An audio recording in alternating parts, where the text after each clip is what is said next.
Coverage of the National Football League on EA Sports. Ahead, we'll decide the second entrant to next week's NFC title game as we've got a great one in store between the Seattle Seahawks and our home team.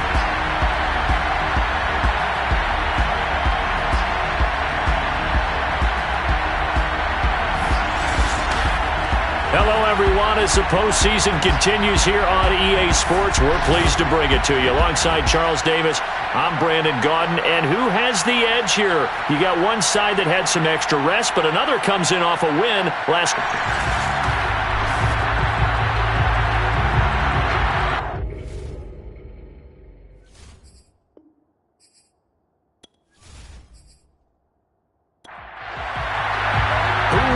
The fourth and final ticket to the conference championship round. We'll know soon enough as we are underway here on a January afternoon. And a decent return out to the 27-yard line. So out comes this offense to take over for the first time.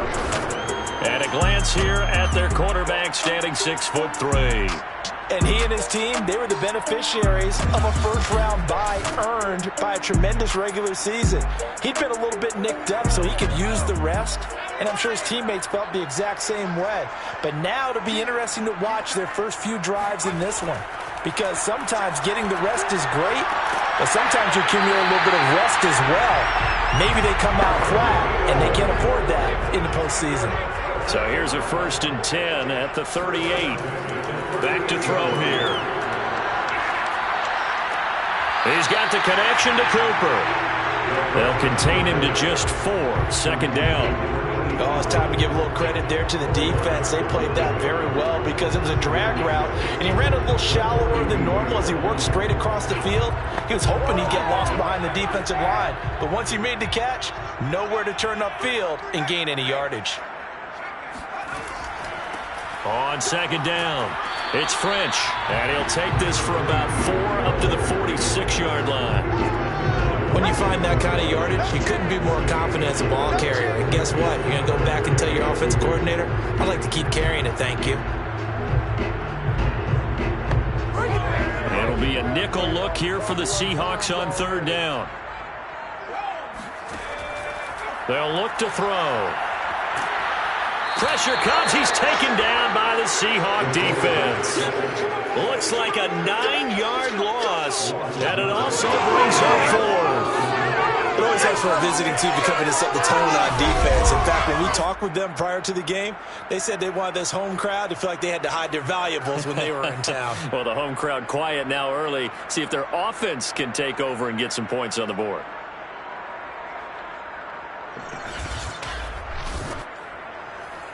And they'll send out their punter now. As the first drive of the game stalls out, he's on to punt.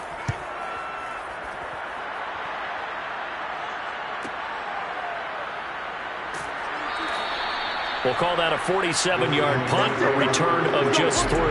And it'll be Seahawk football, 1st and 10. So out comes this offense to take over for the first time. And out will come the leader of this offense, and that, of course, is their signal caller. And when you review his performance last week in the game in total, I think that he understands and his team understands they were fortunate to get out there with a victory because he was a little tentative out there and didn't throw a touchdown pass. And if I'm this defense that he's facing in this one, I'm going to bring some pressure early and see if they can get to it.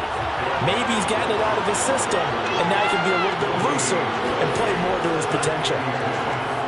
Their throw downfield is taken in by his running back. And he'll be corralled right around the 34. Let's go. So, Charles, you look at this offense, you think about it, you got a rookie quarterback at the helm. You're in the divisional round of the playoffs here. That head of his just has to be spinning, doesn't it?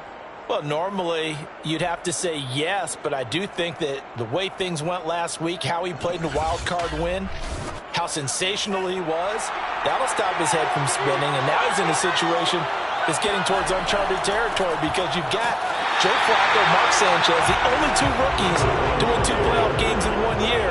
He's trying to join that company, but it's not going to be easy to get it done. Back to throw now on 2nd and 10. Looking left side, it's complete. He's got it. 9 yards, and that leaves him just short, so it'll be 3rd and less than a yard. Back to throw. Fox into heavy traffic, and it's intercepted. He's picked off near his own 48, and he's able to get it back here to the 43-yard line. He's had a fantastic rookie season, made a lot of lovely throws, but that wasn't one of them. Well, we got to give him one, don't we? I mean, with the year he's having, a lot easier for he and his teammates to accept that throw, because for the most part, what they've seen, it's been pretty sensational. So now we get set to see Houston for their second drive of the ball game, and hoping to do better than they did their last possession when they punted the football. Appeal to the vanity of your offensive line. Tell them that they control your fate. Leverage guys. Win the line of scrimmage. If you do that, you start to win first down. You win second down. And guess what? You start accumulating first downs, and that's what they need in order to not punt the ball again. Hit as he throws, and the ball is out. It's a live football. But fortunately, he's able to recover his own fumble. That could have been trouble. A lot of bad news on that play for them, wasn't there? Lost the football, lost a lot of yardage, but I think the good news outweighs it. Able to retain possession. That was big for them.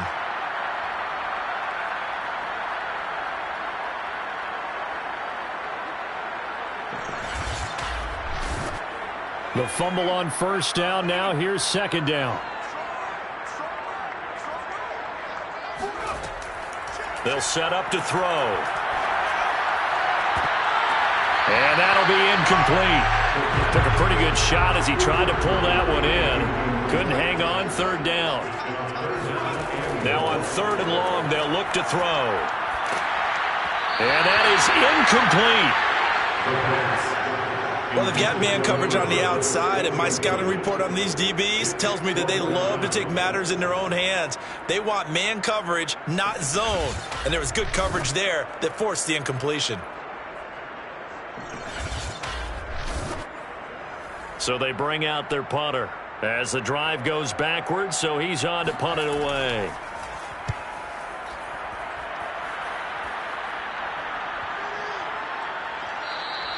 And that'll hit at the 5 and go into the end zone for a touchback. Seattle's offense coming back onto the field, ready for their second drive. That opening drive ended with the INT. It didn't lead to points, but still not the way they were hoping to begin the game. Well, how about going and telling your defense, thank you, a huge thank you. You said didn't lead to points, stalled off that drive. Now they've got a chance to redeem themselves and maybe reward their defense a little bit by putting some points on the board on this one. Officially nothing on that last run. They'll try again, 2nd and 10. Looking to throw. Fox. And that one off the mark behind him. Incomplete. They had the incomplete pass on 2nd down. Now they need a big play here. 3rd and 10. Back to throw. Fox. And he comes back with one complete. And he is going to have a Seahawks first down as they're able to get the 3rd down conversion.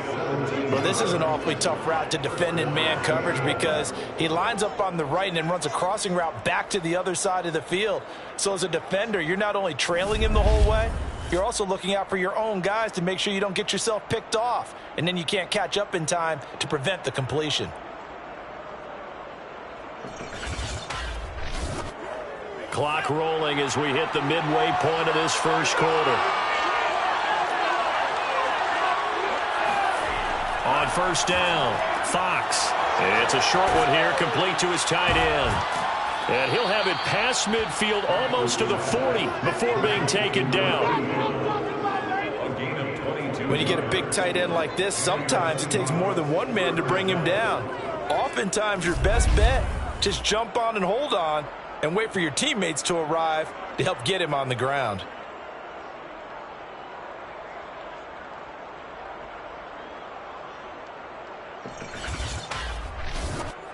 So a 1st and 10 now in Houston territory at the 41.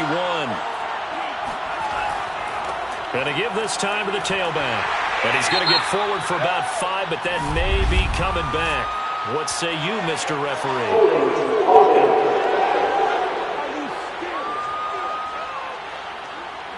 So he was holding from that left tackle position. Everyone tries to keep their hands inside when they're blocking ever since they liberalized the rules where you can extend them out. But sometimes they get out a little wide, and they get detected grabbing some cloth. Now after the running play, we've got a man down on the field. We'll check on his status when we get back.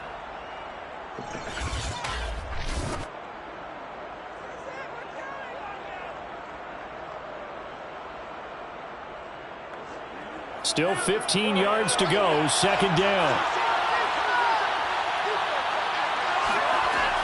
Looking to throw. Fox. Throwing for his running back, and he's got him complete. 2 yards on the pickup there. And it'll be a third and about 13. Back to throw. Fox. Being chased out left. He's got the first down here inside the 30. And this turns into a nice gain with a slide at the end.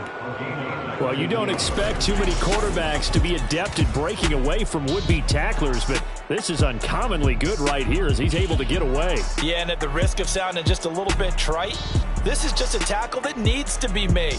It's one thing when you've got a bruising 230-pound running back coming your way, but when it's a quarterback who's running for his life, your teammates will tell you, you've got to get him on the ground. Throwing on first down. Fox. Open man here, Sims, complete. They get him to the ground right on the cusp of the red zone after a pickup of 5 or 6.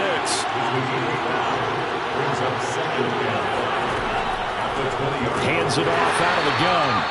It'll be a pickup of a couple, and it leaves him with a 3rd and 3.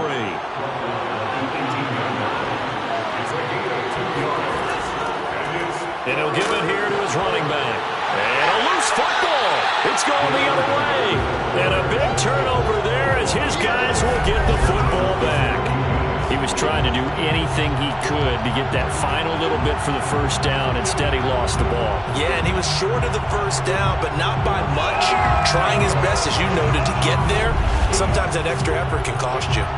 Houston set to take over. We've seen both of these offenses still sort of in that figuring things out phase, but I suspect some action on the scoreboard soon as they start out here 1st and 10.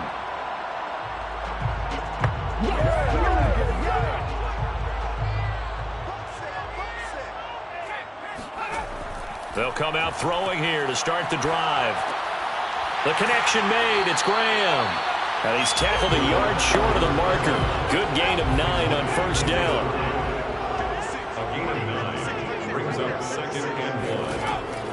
From the gun, they'll try to run it. And they get him down, but not before he takes it across the 40-yard line. Well, one unit I know you want to watch is that offensive line. If they keep clearing holes like that, it could be a long night defensively. No doubt about it, because when they are in sync, as we're seeing so far, when that continuity is there, and you can see that they're playing off of each other while controlling the defensive front linebackers, you're exactly right. It could be a very long night for the defense because someone's going to run for some big yardage. Running game working. They'll stick with it on first down. And he'll take this ahead for about 4. Second down coming up. Following the pickup of 4, here's 2nd and 6. Back to throw. Got his man complete over the middle. That's Harrington. We've seen quite a bit of the short passing game here early on first quarter, haven't we? We have, and I think it works a couple of ways for this team because, number one, you throw the short game until they stop it. And if they're not going to stop it, you keep throwing it, and occasionally you'll break a tackle and turn it into a bigger gain. Also, if they start to creep up, start to pressure receivers, now you go over the top, take it deep, and now you get some of those big shots downfield. Call it a gain of 4 on first, and that'll make it second down. I feel like I can see what he was thinking on that carry. Wanted to follow that big tackle through the hole. Ended up only getting 4 yards on the carry. I think he had designs on that one being bigger.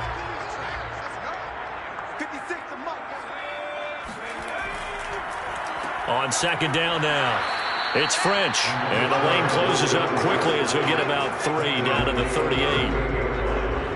It's a gain of 3. Brings up 3rd and 4. They're going to look to throw. And this one is incomplete. To the sideline and incomplete. Results in a 4th down. And he has got it from 55 yards away. That was never in doubt. So they wind up turning the turnover into points as they convert there for 3. Yeah, that was a nice job there to force the fumble. They recover, hand things over to their offense, and then the offense went down and got them 3. That alone, that's not enough to win a game, but both units able to do their jobs on these last 2 drives. Yeah, we will get another look at Seattle's offense. And last time they coughed it up, led to a field goal. They're fortunate that it only led to a field goal, but still, they're not happy about it.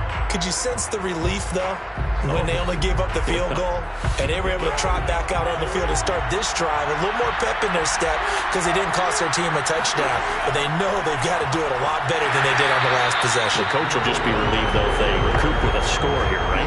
I think coach will be ecstatic to see them pick themselves back up and now take it downfield and punch in the end zone without turning it over. We haven't seen much from him running the football here in this first quarter. No, you're right about that. We haven't seen much of him at all so far. They've stacked him up pretty well, but when you try to run the football, sometimes you got to play the long game. Keep handing it to him, and some of those runs that aren't working now, they turn into 6, 7, 8, and maybe more later on. Here's 2nd and 9.